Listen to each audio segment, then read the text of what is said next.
بسم الله الرحمن الرحیم. در آیت 40 سوره انعام رسیدیم. سوره الانعام بحث سوم است. در این بحث سوم کس استدلال قوی در مقابل مشرکا و بیدینا هست. در اینجا در آیت بعدی به رسول الله صلی الله علیه و سلم تعلیم داده میشه که در مقابل دشمنای توحید استدلال قویش مطرح بکنن تا اینکه اونا با شنیدن این دلایل به حق تسلیم شوند و یا هم زبانشان بند شده و بالایشان اتمام حجت بشوند. در اینجا در مطلب اول دلایل قوی در مقابله با مشرکین و رد درخواست های منفی آنها. اول درخواست از مشرکان به رجوع به فطرت سالم ایمانیشان. وقتی رسول الله صلی الله علیه و سلم امرای از اینا بحث میکرد، امرای از اینا مناقشه میکرد، امرای از اینا استدلال میکرد، در اینجا رسول الله صلی الله علیه و سلم از جانب الله برش گفته میشه که بر از اینا دلیل فطری را پیش بکن، چون دلایل وجود الله سبحانه و تعالی، در وجود الله سبحانه و تعالی ما و شما چند قسم دلیل داریم. دلیل حسی داریم. دلیل حسی مثل که مثلا ما با چشم خود هر مخلوقی که میبینیم برای ما ثابت میکنه که این مخلوق خالقی داره. برگ درختان سبز در نظر هوشیار هر ورقش دفتر است معرفت کردگار. دوم دلایل عقلی هست که از عقل انسان که از الله متعال میشه میگه افلا تتفکرون، چرا فکر نمیکنین؟ افلا تعقلون، چرا از عقلتان کار نمیگیرین؟ که وقتی انسان به عقل خود هر مخلوقی را وقتی میبینه عقل برش میگه که این چیز تصادفی نیست، حتما این را کسی خلق کرده، آفتاب کسی خلق کرده، زمین کسی خلق کرده. این دلایل عقلی است. سوم دلایل فطری هست. دلایل فطری دلایل هست که در وجود انسان همین چیز موجود است فطرتاً. این دلیل فطری را چه قسم انسان میفهمه؟ حتی مشرکین و کافرها وقتی که حالت بسیار سخت میایه که وقتی مثلا در طیاره سوار باشه انسان یا در کشتی سوار باشه و او مسئولین کشتی یا طیاره بر انسان بگویه که طیاره سقوط میکنه، دیگه امکانات نیست، ما انسان ها دیگه چیز کردن نمیتونیم، فقط دیگه وقت سقوطش است. در اینجا باز امو کسی که کافر و مشرک و منافق هم هست به اساس فطرت خود میفهمه که خالق هست که در این لحظه هم میتونه مرا نجات بده. اینی دلیل فطری هست به وجود خالق متعال. از این خاطر الله متعال به رسول الله صلی الله علیه و سلم بر رسول الله صلی الله علیه و سلم الله متعال میگه که قل ای رسول الله صلی الله علیه و سلم بگو برشان ارائیتکم ان اتاکم عذاب الله، ارائیتکم خبر بتین بر من، اخبرونی ان اتاکم عذاب الله، اگر عذاب الله بر شما بیاید، شما در کشتی سوار هستین یا در کدام جای بسیار سخت است، او اتتکم الساعت و یا مثلا قیامت به سر شما، غیر الله تدعون، آیا شما به اساس فطرتتان کی بازم اون وقت طلب میکنین؟ غیر الله را میخواین یا الله را میخواین؟ شما الله را طلب میکنین ان کنتم صادقین، اگر شما راستگوی باشین. یعنی بعض علما میگن اما مشرکین عصر رسول الله صلی الله علیه و سلم از مشرکین عصر ما کدام میگه خوبتر بود. یک عالم رو من چند روز پیش کتابش میخوندم، او میگه از مشرکین عاده کرده، مشرکین عصر رسول الله صلی الله علیه و سلم خوب بودن، اونا حداقل فطرت سالم خود حفظ کرده بودن.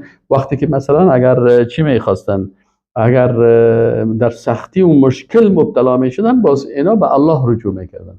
لکن آل مشرکین به اندازه در شرک عمیق هستن که فطرت خودم از دست دادن که در اون وقت سختی هم باز هم پناه به مخلوق میبرن و نام مخلوق یاد میکنن.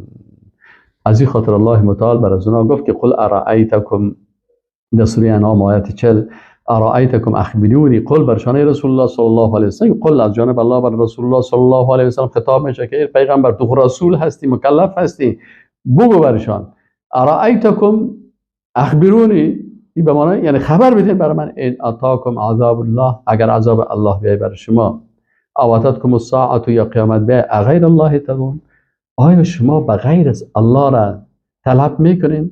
چون فاذا رکبوا فی الفلک دعوا الله مخلصین له الدین، در دیگه آیت قرآن الله میگه که وقتی که در کشتی سوار میشن بسیار با اخلاص از الله طلب میکردن، دعا میکردن که الله ما را از این سفر و از این سختی نجات بدیم. غیر الله تدعون ان کنتم صادقین، اگر شما راست هستین پس اینا را به فطرت سالمشان. بل ایاه تدعون، بلکه شما کسایی هستین که الله را در وقت سختی ها الله را میخواین. فیکشف ما تدعون الی، پس الله هست که شما را امو سختی های شما را دور میکنه ان شاء اگر خواسته باشه. و تنسون ما تشرکون، باز در وقتی که سختی سرتون به باز این مخلوقات را که به الله شریک ساختین بازی رو شما چی میکنین؟ فراموش میکنین. ولقد ارسلنا الى من قبلک، الله متعال میگه که یقینا که ما با قدرت و عظمت خود به امت هایی که قبل از تو بودن ای رسول الله صلی الله علیه و سلم ما پیغمبرا فرستادیم. فاخذناهم بالبأساء والضراء، باز اونا را ما در سختی ها و در بلاها اونا را گرفتیم. لعلهم یتضرعون، شاید که اینا چی کنن؟ تضرع و عاجزی و زاری بکنن. فلولا اذا جاءهم بأسنا تضرعوا، پس چرا وقتی که برای از اینا سختی ما میاد باز تضرع میکنن، عاجزی میکنن؟ ولكن قست قلوبهم، لكن قلبهایشان قاسی شدن. و زین لهم الشیطان ما كانوا یعملون، و شیطان برشان زینت میتن این اعمال شرکی و کفری که میکنن. فلما نسوا ما ذکروا به، رسول الله صلی الله علیه و سلم میگه که این هم برشان خبر بده که امتهای قبلی وقتی که فراموش کردن آن چیزی که بر از اینا از توحید و وحدانیت و احکام الله برشان گفته شد، فتحنا علیهم، وقتی که فراموش کردن فتحنا علیهم ابواب کل شیء، باز میگه ما کل دروازه ها را برشان باز کردیم، کل نعمت ها را. فکرتان باشه که یگان وقت نعمت های زیاد و امکانات زیاد به فایده انسان نیست. احیانا وقتی که الله سر یک کس میخواد غضب خدا نازل کنه کل دروازه ها را برش باز میکنه. اینجا میگه وقتی که اینا احکام ما را اینا کاملا فراموش کردن، فتحنا علیهم ابواب کل شیء، کل دروازه ها را برشان باز کردیم، خوراک ها، پول، مال، طلا، نقره، امکانات، خانه، وسایل ترانسپورتی، همه چیز بر اینا دادیم. حتی اذا فرحوا بما اوتوا، تا اینکه بسیار خوشحال شدن دیگه، غرق می خوشی هستن که ما همه چیز داریم، هیچ کمبود نداریم. اخذناهم بغتة، ناگهان الله متعال گرفتیمشان در عین لحظه غفلت. فاذا هم مبلسون، باز او وقت اینا بسیار مایوس و متحیر می باشند. فقطع دابر القوم الذين ظلموا، پس قطع شد بنیاد این قوم ظالم، این مشرکین و بیدینا و کافران. میگه قطع کردیم. والحمد لله رب العالمین، و حمد و ثنا و صفت خاص برای الله متعال است. دوم نقطه که برای از اینا بیان میکنم، میگه شما قدرت الله را برشان بیان بکن، درشان بیان بگو که شما یک درس مقایسوی داشته باشین. یک فکرتانه به شکل مقایسوی قدرت الله را با قدرت این معبودان باطلتان شما یک مقایسه بکنین. مشرکا به این اعتراف داشتن که الله وقتی از پیششان پرسان میشد ولا این سالت من خلق السماوات ولا، آسمان ها و زمین یکی خلق کرده؟ لا یقولون الله، میگفتن الله خلق کرده، آسمان و زمین برای ما الله خلق کرده. این قدرت الله هست. پس این معبودای باطلتان که هیچ چیز کرده نمیتونه، چرا دیگه خدا مصروف ساختین؟ الله متعال بر رسول الله صلی الله علیه و سلم میگه که قل ارائیتم ان اخذ الله سمعکم و ابصارکم، برای اینا بگو که اگر الله شنوایی گوش شما را و چشمهای شما را نابود بکنه و این از پیش شما بگیره و ختم علی قلوبکم، و در قلبهای شما هم مهر بگذارم، من اله غیر الله، که معبود حقیقی که ذاتش عبادت میشه و اطاعتش و حکمش اطاعت میشه، کی هست بغیر از الله؟ یأتیکم بهی، که باز او بتانه بغیر از الله. کدام از این معبودهای بطال، این بتها و این قبرها میتونه باز برای شما گوشتانه، چشمتانه، قلبتانه دوباره برگردانه؟ ابدا نمیتونن. انظر کیف نصرف الآیات، ببینید پیغمبر صلی الله علیه و سلم چه قسم ما بیان میکنیم آیات و دلائل، ثم هم یصدفون، با وجود از دلیل اونا بعد از حق روی میگردانن. سومین نقطه که دلیل بیان میکنه برشان که همین دافع کننده عذاب کی هست؟ وقتی که عذاب به آسمانی میایه شما خوب اذا رکبوا فی الفلک دعوا الله مخلصین له الدین، وقتی که در کشتی سوار میشین سرتان سختی میایه میفهمین که دفع از عذاب کی میکنه؟ الله میکنه. پس چرا به الله شرک میکنین و این مخلوقات دیگه را عبادت میکنین؟ این مخلوقاتی را که خودشان هیچ توانایی ندارن اینا را عبادت میکنین، چرا خالق متعال عبادت نمیکنین؟ قل ارائیتکم، بگو برشان که خبر بدین برای من این اتاکم عذاب الله بغتة، اگر یک دفعه عذاب الله بیاید بغتة ناگهان، او جهرة یا با یک صدای بسیار بلند بیاید، هل یهلک الا القوم الظالمون، آیا بغیر از قوم ظالم دیگرها هلاک میشن؟ و ما نرسل المرسلین الا مبشر و ما نرسل المرسلین، الله متعال میگه که ما با قدرت و عظمت خود نفرستادیم پیغمبرا را الا مبشرین و منذرین، مگر این پیغمبرات دو وظیفه داشتن، هم بشارت خوشخبری به طرف جنت برای انسانهای موحد و حق پرست و هم انذار و ترساندن برای کسایی که اونا دشمن حق هستن. یعنی پیغمبرها مبشرین و منذرین هستن، مبشرین به اهل توحید هستن، منذرین به دشمنای توحید هستن.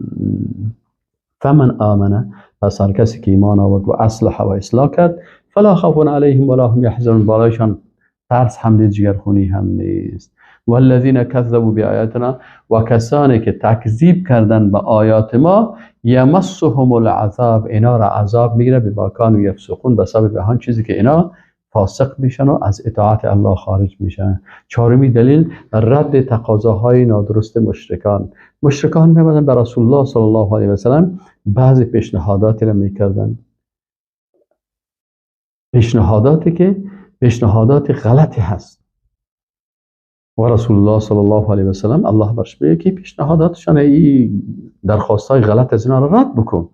قل لا اقول لكم عندي خزائن الله، اینا میمدن بر رسول الله صلی الله علیه و سلم میگفتن که بر ما یک کوی است، طلا پیدا کو، خزائن بر ما پیدا بکن، مثلا از فلان چیزا خبر بده. الله متعال بر رسول الله صلی الله علیه و سلم گفت که قل، بگو ای رسول الله صلی الله علیه و سلم برشان، لا اقول لكم عندي خزائن الله، ما نمیگفتیم بر شما که پیش ما خزانه های الله هست. آیا ما ادعا را کردیم که خزانه ها مال پیش ما هست، بانک ها پیش ما هست؟ گفتیم میره؟ نگفتیم برای شما. و گفتیم ولا اعلم الغیب، و ما براتون گفتیم که من غیب نمیفهمم. کی بر شما ادعا کردین من غیب میفهمم که از هر چیز بر شما خبر بدم، شما می تقاضای امور غیبی رو میکنین. ولا اقول لكم انی ملک، میره هم بر شما نگفتیم که من ملائکه هستم، گفتیم برای شما. پس چرا تقاضای غلط میکنین؟ این اتبع الی ما یوحى الی، ما فقط مطابقت میکنم از آنچه که بر ما وحی میشه. نه خزانه ها پیش ما هست و نه هم ما علم غیب دارم. خبر از غیبی است که وقتی بر من ملائکه جبریل امین علیه السلام یک خبر میاره او رو بر شما اطلاع میدم، اما خود من علم غیب ندارم. و من نگفتیم که من ملائکه هستم که کارهایی که ملائکه میتونه کرده و قوتی که ملائکه دارن او رو من هم داشته باشم. من فقط پیغمبری هستم که بر ما وحی میشه. قل هل یستوی الاعمی والبصیر، برشان بگو که آیا انسان که خود در نابینایی میزنه با انسانی که بینا هست مساوی هستن؟ افلا تتفکرون، چرا شما تفکر نمیکنین؟ و انذر به الذین یخافون ان یحشروا الی ربهم، و ای پیغمبر صلی الله علیه و سلم توسط این قرآن بترسان کسایی را که میترسن که به خالقشان حشر شوند، لیس له من دونه ولی ولا شفیع، و برشان بغیر از الله دوست و شفاعتگر نباشه. لعلهم یتقون، شاید که اونا تقوا حاصل بکنن. انسان های حق طلب که هستن که با آخرت ایمان دارن و میخواین که دوستشان و شفیعشان الله باشه، برای از اونا حق بیان بکن. پنجم رد پیشنهاد مشرکان، براندن صحابه فقیر و ضعیف. یک پیشنهاد دیگه غلط آمدن کردن.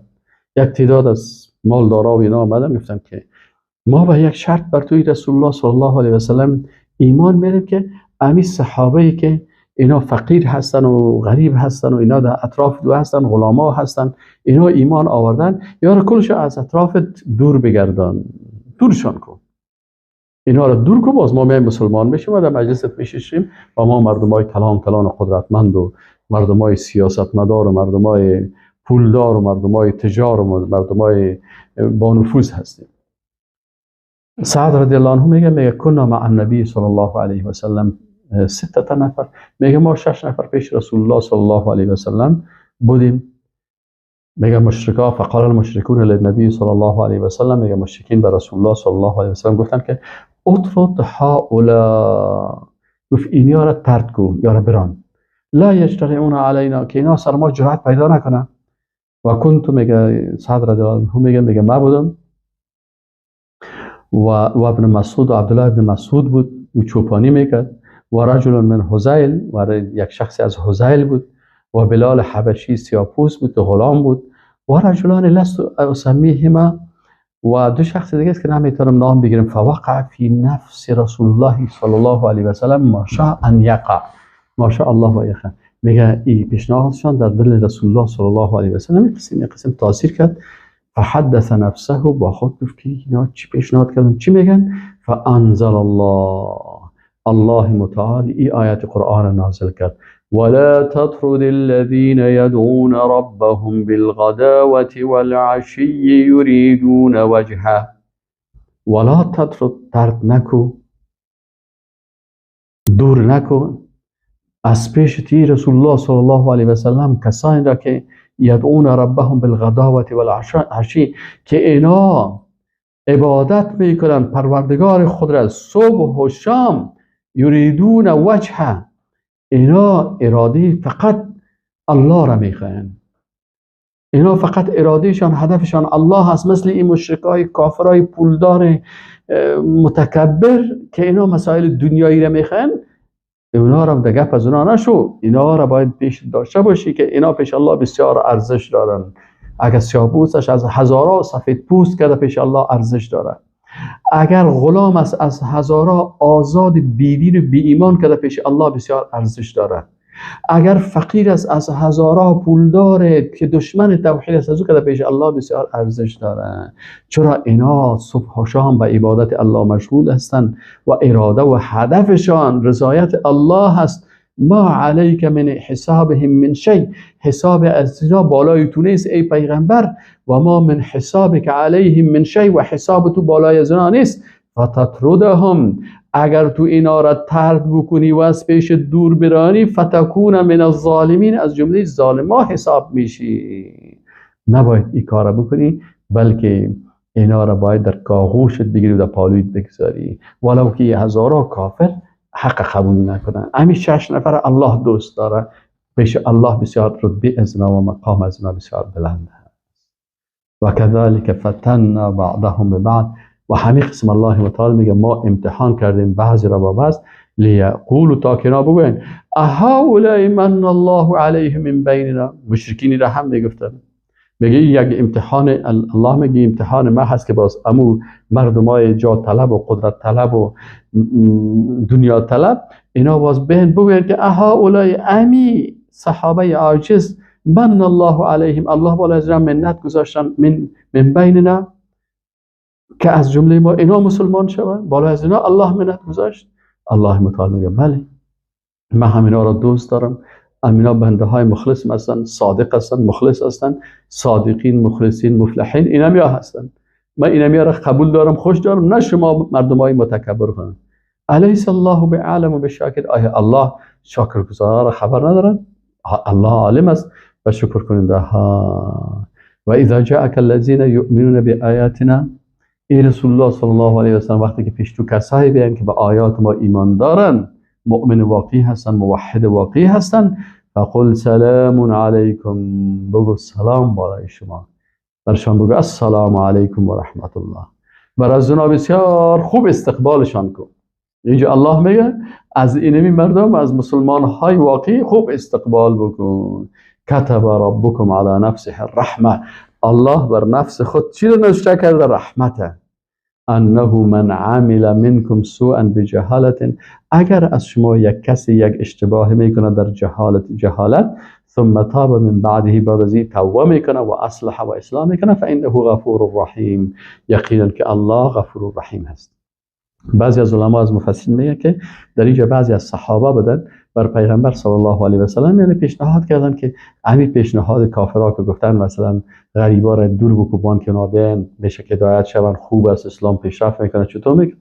وقتی که آیت قرآن نازل شد اونا پس آمدن پشیمانی خود گفتن که کاش که گپ ما نمیگفتیم. الله متعال گفت که اگر اونا آمدن برشان بگو السلام علیکم، الله مهربان است، خیر است اگر شما از پیشتان کدام اشتباه شده است بعد از توبه بکنین و اصلاح بکنین، پشت از این گپا دیگر نگردین. الله متعال غفور رحیم است. و كذلك نفصل الآیات، و به این شکل الله متعال میگه ما با تفصیل بیان میکنیم آیات خود را، ولتستبین سبیل المجرمین، و تا که معلوم شود، خوب روشن شود راه مجرما. یعنی این قسم الله بیان میکنه که الله انسان فقیر، عاجز، قوارش، ضعیف، سیاه‌پوست، لاغر، وظیفه بسیار عادی و ابتدایی بسیار، اما تو انسان‌هایی که واقعا ولی مخلص، صادق، اینا را الله دوست داره. الله پشت منصب و مقامی که جنرال هستی، قدرتمند هستی، وزیر هستی، در جامعه بسیار چی هست، رویدار هستی، بسیار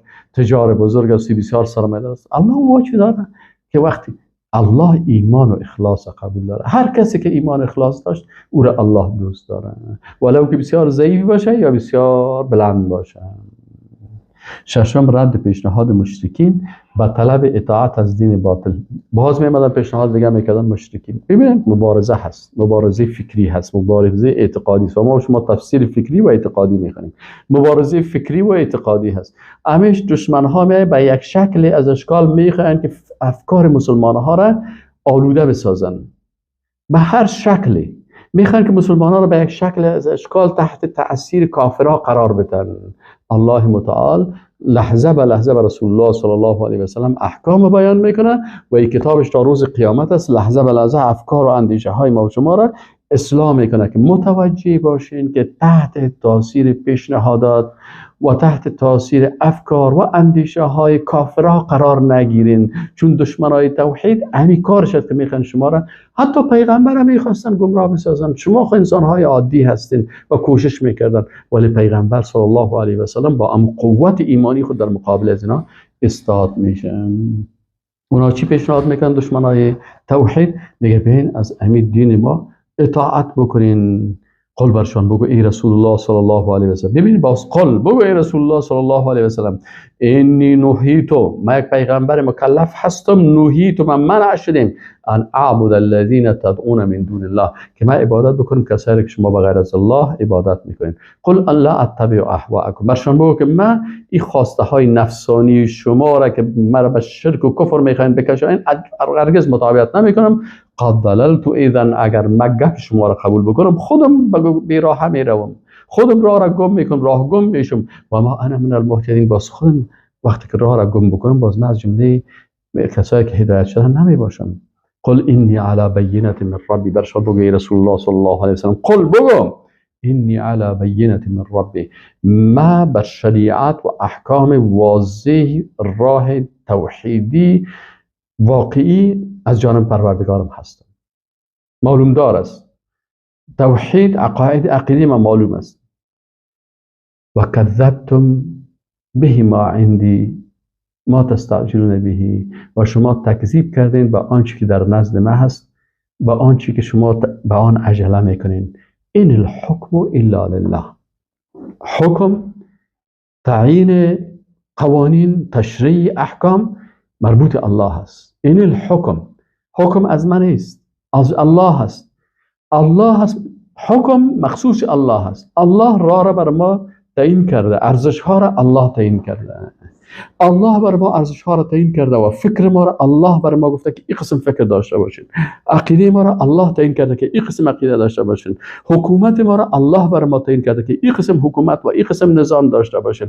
و الله بر ما تعیین کرده هست که چی خوب است، چی خراب است، چی حق است، چی باطل است. این الحکم الا لله، حکم نیست مگر مخصوص الله هست. و ما که پیغمبر هستم، ما پیغمبر بنده مکلف الله هستم. یقص الحق، الله هست که حق بیان میکنه و هو خیر الفاصلین، و الله بهترین فیصله کننده ها هست. باز تقاضای دیگه مشرکان به این بود که باز آمدن گفتن در صورتی که رای شما حق است و رای ما باطل است، ما در شرک هستیم و کفر هستیم، خیلی تعجیل عذاب بکنید، عذاب بالای ما عاجل نازل بکنید.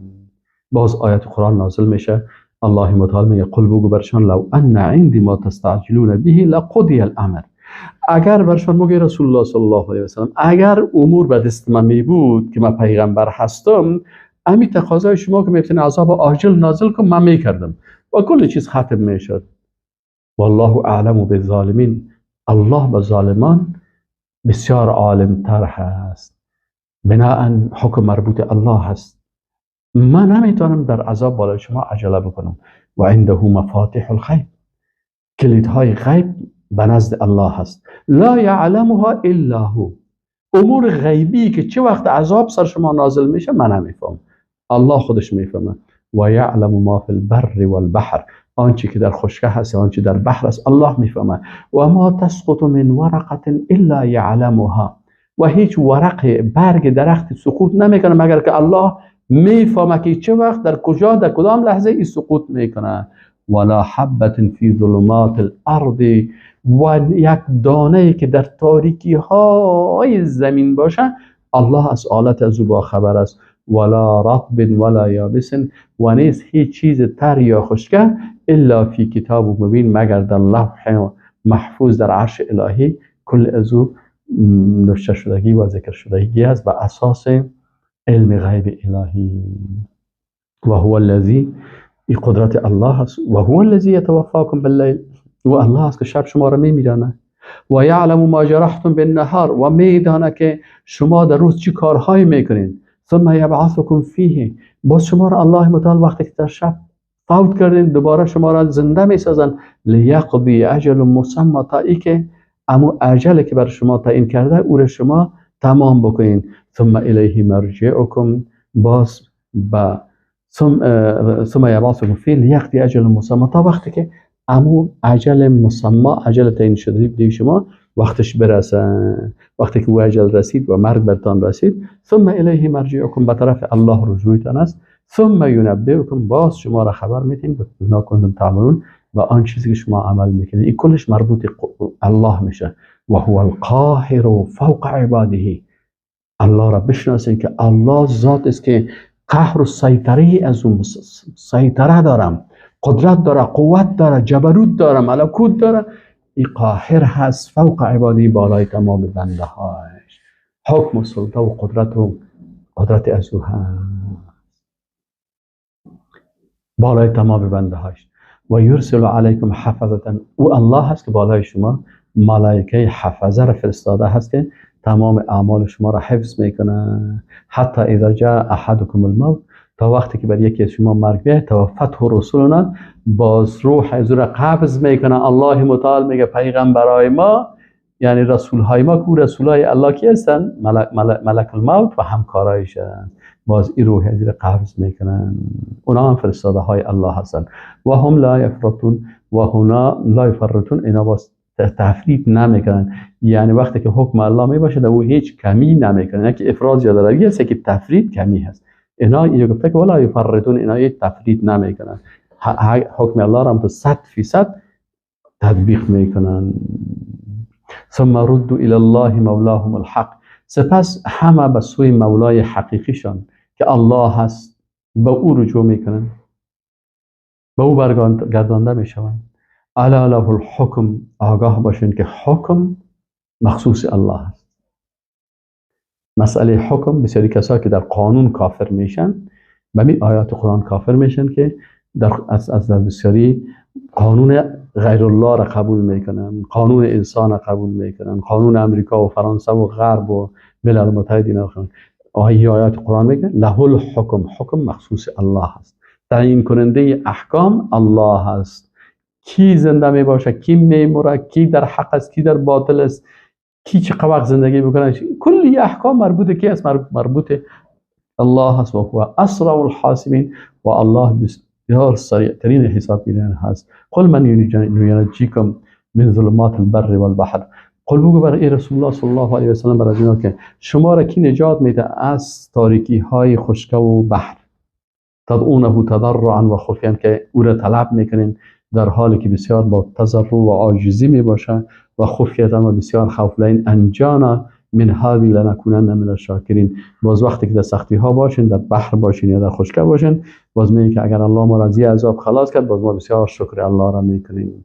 همین کار شما نمیکنین؟ قل الله، بگوی رسول الله صلی الله علیه و سلم برشان که الله ینجیکم منها، الله شما را نجات میده از اینها، و من کل کرب، و از هر سختی، ثم انتم تشرکون. باز وقتی که شما را نجات داد، باز شما با الله شریک پیدا میکنین، در شرک مبتلا میشین.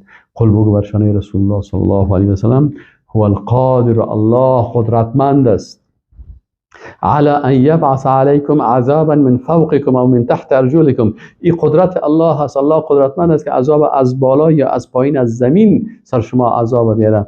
او یلبسکم شیعا، یا ای که شما را مثلا بر شما مختلط عذاب از هر طرف. او یذیق بعدکم بعض بعد، یا ای که مثلا بر شما مثلا عذاب یکی را یذیق بعدکم بعض بعد، یا بعضی از شما را به جان بعض دیگر چی کنه؟ بیاندازه. انظر کیف نصر. این کلش قدرت الله هست که چه قسم شما از بالا برتان عذاب بیاره، از پایین عذاب بالایتان بیاره، یا ای که کارها را بر شما مختلط بکنه، یا ای که مثلا بالاتان از یک بالای دیگه توسط دیگه به عذاب برسانه.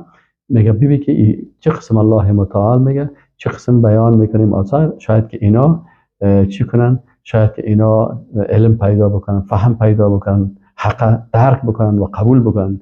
و کذب به قومک، و تکذیب کردن به این قوم تو، و هو الحق، در حالی که حق است. قل لست علیکم بوکیل، برشان بگو من خب پیغمبر هستم، من بالای شما حافظ و مسلط نیستم.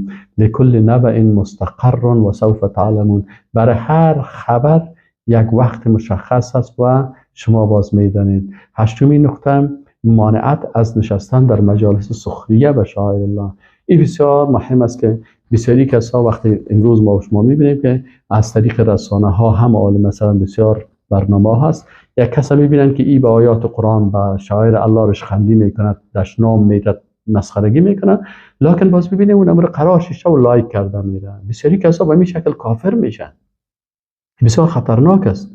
الله متعال میگه که و اذا رأیت الذین یخوضون فی آیاتنا، حتی با پیغمبر خود میگه که ای رسول الله صلی الله علیه و سلم، اگر دیدی کسایی را که مسخرگی و رشخندی میکنن در آیات ما، فاعرض عنهم، از اینا رویت دور بده، از مجلسشان برای، حتی یخوضوا فی، کتشان نشی، حتی یخوضوا فی حدیث غیره، تا ای که اینا در کدام سخن دیگه داخل شود در مجلسایی که مسخرگی و ضد سر شاعر الله توهین میکنن و رشخندی میکنن. باز کت از اینا نشین.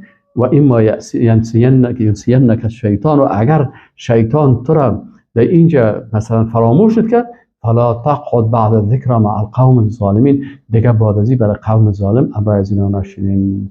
اینا یک درس بسیار قوی و مهم است برای کسایی که اینا مثلا ببینیشانه. والا باز میاد استاد من یک سوال دارم. چی سوال داری؟ فلانی نفر این تو گفت، این تو گفت، این تو گفت. خب تو کلی کفریات از و استهزای از و توهین های از شنیدی؟ تو خود هنوز لایک کردی، تو را هنوز تشویق کردی، تو خود کفر خود داخل کردی امرای ازو. الله متعال میگه وقتی که دیدی که اینا این تو کفریات و این چیزا را میگن، امور هیچ گوش نگیری، بیخی امور دلیت بکو، بیخی بلاکش بکو، در تو مجلس ها و در تو پروگرام ها و در تو سایت ها هیچ داخل نشو. و ما علی الذین یتقون من حسابهم من شیء، و میگه که کمترین چیز از حساب آنان بر متقیان است. ولکن ذکر لعلهم یتقون، لکن این ذکر میشه برای از اینا تا که اینا تقوا را حاصل بکنن. باز الله متعال میگه و ذر الذین اتخذوا دینهم لعبا و لهوا، ترک بکن و بگذار کسایی را که دینشان را به ساتری و لهو گرفتن، و غرتهم الحیات الدنیا، و زندگی دنیا اینا را مغرور ساخته، و ذکر به، و ایره به یاد بده مردم، ان تبسل، تا ای که مثلا مبتلا نشه یک نفس به ما کسبت، تا ای که امو انسان گرفتار چی شون؟ گرفتار آنچه که عمل کردن. لیس لها من دون الله ولی ولا شفیع. باز او وقت میفهمه که بغیر از الله نه دوست پیدا کرده میتونه و نه شفاعت کردن. و این تعدل کل عدل، اگر اینمی کسایی که لعب و لحو میکنن و رشخندی میکنن و گرفتار اینمی مصیبت های اعمال خود هستن، اینا اگر هر چیزی که بخواین ایوازی بتن لا یؤخذ منها، و ایوازی از پیش از اینا گرفته نمیشه. اولئک الذین ابسلوا بما کسبوا، اینا کسایی هستن که گرفتار شدن با آن چیزی که اینا عمل کردن، یعنی درگیر اعمال خود میشن و جزای از این میبینن. لهم شراب، چی جزا رو میبینن؟ لهم شراب من حمیم، اگر نوشابه بخواین، نوشابهشان از آب جوش بسیار خطرناک است، گلون و دان و جگرشان در میته. و عذاب علیم، و عذاب بسیار دردناک است به مکان یکفرون، به سبب آنچه که اینا کافر شدن. نهمین نقطه دیگه درخواست مشرکین این بود که پیروی از دینشان و ترک اسلام. اینا میگفتن شما بیاین اسلام ترک بکنین، پیروی از دین ما بکنین. قل برشان بگوی رسول الله صلی الله علیه و سلم اندعو من دون الله ما لا ينفعنا ولا يضرنا، آیا ما پیروی از دین شما بکنیم و به این معبودان باطل شما مراجعه بکنیم که اینا نه بر ما نفع رسانده میتونه و نه ضرر رسانده میتونه، و نرد علی اعقابنا، باز ما پس به عقب بگردیم بعد از هدانا الله، بعد از که الله ما را هدایت کرد. کالذی استحوته الشیطان فی الارض، مثل کسی که مثلا شیطان در زمین تحت تاثیر خود قرار داده و در شیطان او را در زمین سرگردان ساخته، حیران سرگردان ساخته. له اصحاب یدعونه، بر شیطان دوستای از که او را طلب خواب. له اصحاب یدعونه الی الهدى ائتنا قل ان هدى الله، بر از او اصحاب است که او را طلب میکنن به طرف چی؟ دوستانش رو به هدایت طلب میکنن. همین شخصی که شیطان سر ازی غلبه کرده، دوستایش اینو به طرف چی دعوت میکنن؟ به طرف هدایت. ائتنا بیا، قل این، بگو بر از این مردم که ان هدى الله، یقینا که هدایت الله هو الهدى، این هدایت حقیقی است. و امرنا، و ما امر شدیم لنسلم لرب العالمین، که ما تسلیم شویم به رب العالمین. و ان اقیموا الصلاه، و ای که اقامه نماز بکنین، و اتقوه، و تقوا بکنین. و هو الذی الیه تحشرون، و الله ذات است که به سوی از او شما حشر میشین. و هو الذی، و الله ذات است. ببینید برای مشرکین الله را معرفی بکن، بگو برشان که الله ذات هست. و هو الذی خلق السماوات والارض، الله ذات است که آسمان و زمین خلق کرده بالحق، به حق. و یوم یقول کن فیکون، و روزی که برای ازی بگوی شو میشن. قوله الحق، قول الله حق است. وله الملک، و برای مالکیت و تصرف هست. یوم ینفخ فی الصور، روزی که در سور امو چیز پف کرده میشن. عالم الغیب، الله عالم الغیب شهاده هست. و هو الحکیم العلیم، الله بسیار ذات حکیم و خبیر است. صفات الله هست که خلق کننده آسمان و زمین الله هست. و وقتی که الله چیزی رو بخواد او رو کن فیکون میشه دیگه. همین قسم وقتی که سخنان الله حق است، مالکیت و تصرف مربوط الله هست، قیامت الله برپا میکنه و به امر از او ملائکه در سور میده و عالم غیب الله هست و عالم آشکارا هم الله هست. و حکیم، حکم کننده، حاکمی که حکم میکنه و احکام تعیین میکنه، با حکمت الله هست. و الخبیر، و با خبر هم الله هست. این صفات الله را برشان بیان میکنم. در مطلب دومی باز این بیان دلایل پیغمبران قبلی و رازهایشان است که ان شاء الله باز ما شما در درس دیگه میخوانیم. و السلام علیکم و رحمت الله و برکاته.